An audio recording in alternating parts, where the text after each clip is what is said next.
Happy Monday morning. It is February the 4th, and today it is 9 degrees outside. So Jack Frost he's here in full force. So it's cold.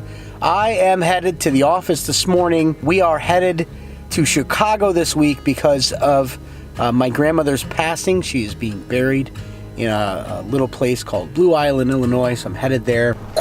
All right. So work is done. Heading home and finishing my thought from earlier. Kind of a humbling day because I was asked by my family if I would do the eulogy and prayers for my grandmother. I'm pretty humbled by that. It's an important part of a person's life, and it's an important part of a family's grieving process, the eulogy for someone who has passed. It's a heavy burden for somebody to hold, and well, let me just say I'm feeling the gravity of that reality. Not in a bad way, in a good way. And I've been thinking and praying and just focused a lot on what could I say to honor this woman who lived 94 years of her life, who raised children in the face of losing her husband, who brought the love that she did into the lives of the people that she brought the love into that affected me in such a profound way. It's heavy, and it's a lot to think about, and I'm honored that my family would ask me to do it, that my dad would ask me to do it, and his sister would ask me to do that. So, yeah, I need to focus on that a bit. I'll be back to you in a moment with the remainder of my day's thoughts. So let me just close out today's vlog by saying that I feel the gravity of the responsibility of the eulogy, but I kind of want to paint a different picture than that for myself. As I sat and I thought about this tonight through dinner and through some other things that I was taking care of with my dad online, I started to realize that this really isn't a heavy burden to the person who's bringing it. It really is a great opportunity. Let me explain. See, I get to tell the story of a beautiful woman and her existence from my perspective. I get to bring the love that I felt from her to the people in the room paying respects to her. And that is a great privilege, not a great burden. The reason why I thought it was a great burden, to clarify, is because it's a big responsibility, right? So you're trying to package up the life of somebody and do that in a way that is respectful and loving and caring.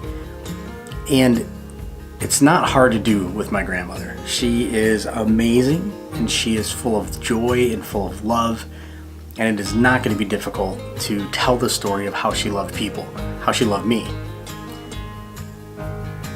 I am actually dealing with what I think most people deal with, and that's a fear that they're not good enough to accomplish something. And as I started thinking through why I would feel challenged by this, I remembered that story that I told a couple days ago of my grandmother telling me that my aircraft carrier made out of shoeboxes was amazing. See, she encouraged me no matter what.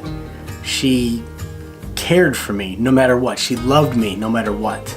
I remember when they came up here to Michigan years and years and years ago when our kids were very young, they came over and they saw the place that my wife and I were living in, which was a trailer. It was a single-wide manufactured home. I felt so embarrassed that I lived in a manufactured home, and I shouldn't have, but I did, because everybody else in my family lived in a house.